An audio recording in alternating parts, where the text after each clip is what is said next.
Essa questão de sigilo é típico de ditador. Isso é medida ditatorial. Tá? A transparência é típica de um Estado de Direito com separação de poderes. E o contrário, as ditaduras que concentram o poder impõem sigilo. Então isso aqui é uma medida em linha com um Estado ditatorial. Pior ainda são os outros sistemas que validam essa medida.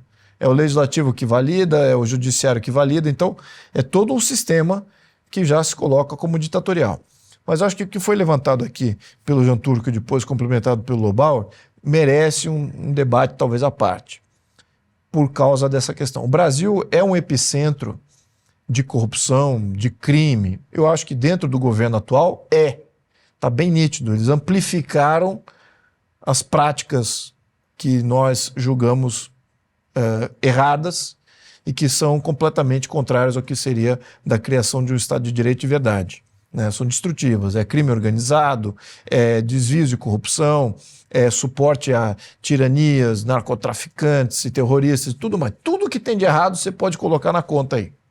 Teve até a notícia agora que o Comando Vermelho coordenou aquela trégua durante o G20, né? Para não ter problema no Rio de Janeiro. Pois é, você já vê, virou... A Olimpíada também foi igual. Virou uma eminência parda dentro do contexto do governo e de diálogo do governo. Né? Isso virou quase que um modus operandi normalizado.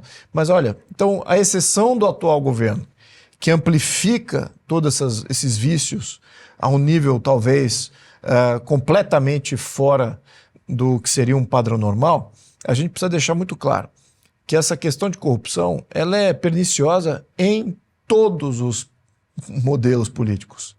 Todos os modelos políticos, todas as origens. Falar que os anglo-saxões nunca tiveram corrupção, muito pelo contrário. Tiveram vastos períodos de corrupção endêmica. Os Estados Unidos, final do século XIX, era um desastre. Você comprava qualquer cargo, você comprava Senado, você comprava vereador, você comprava governador de estado, comprava até vice-presidência e presidência. Era um estado à venda.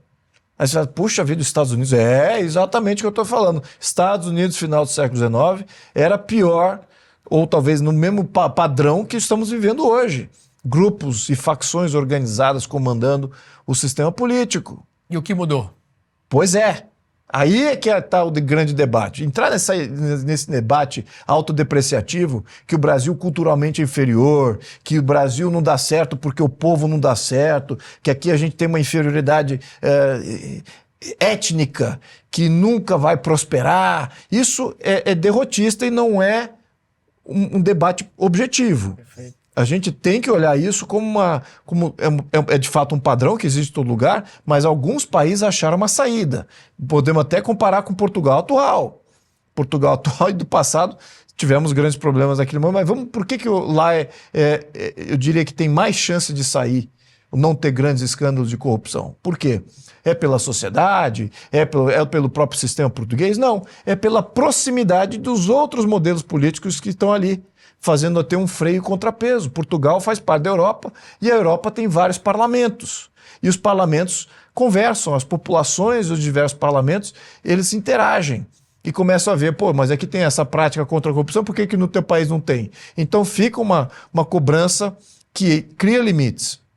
O Brasil é isolado, é um país completamente isolado politicamente, então a gente não tem esse freio natural regional. E regionalmente a gente não olha para nenhum país aqui para ver, olha só o que eles estão fazendo no Chile, olha só como eles melhoraram aqui. O Paraguai hoje.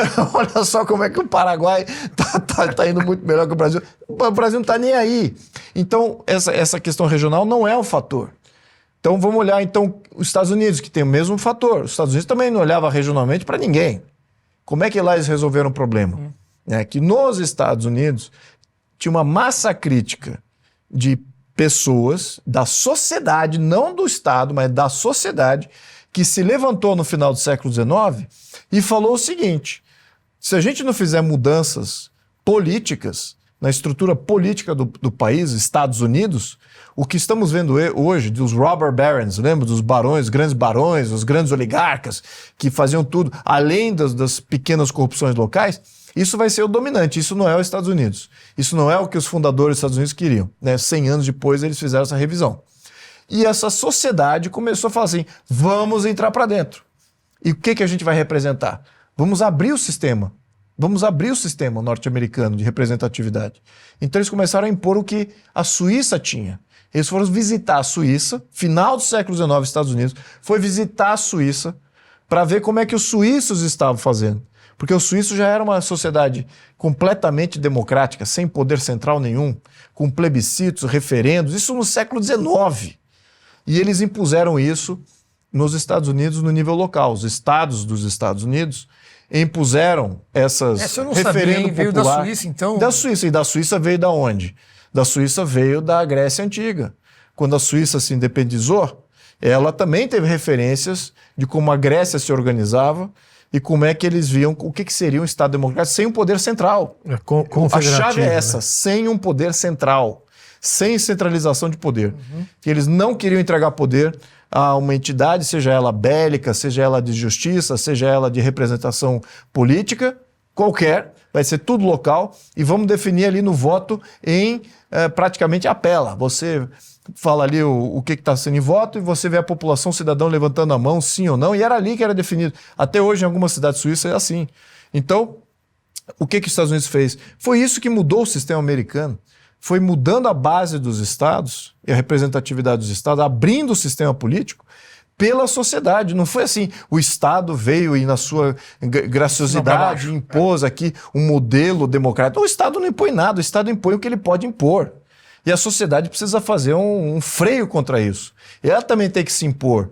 É por isso que eu tenho insistido bastante nessa história de mobilização social, de abrir o sistema político através da mobilização social. Não é pela grande magnanimidade de um grande líder que vai vir abrir o sistema. Pode até ser que aconteça. Pode até ser.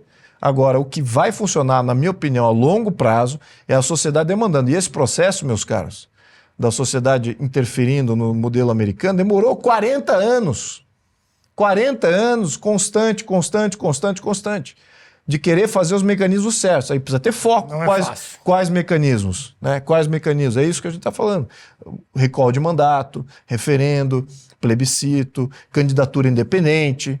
Tudo isso você dribla e abre o sistema. Então é isso que a gente precisa representar como sociedade. Enquanto a gente não tiver isso, e esperado que a burocracia vai se autoimpor abertura e transparência, isso é ficção científica.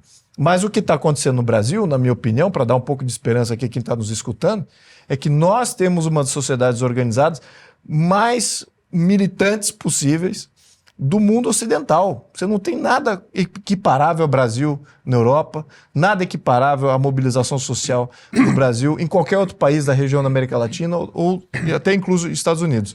Então eu estou otimista por isso, é nisso que eu confio.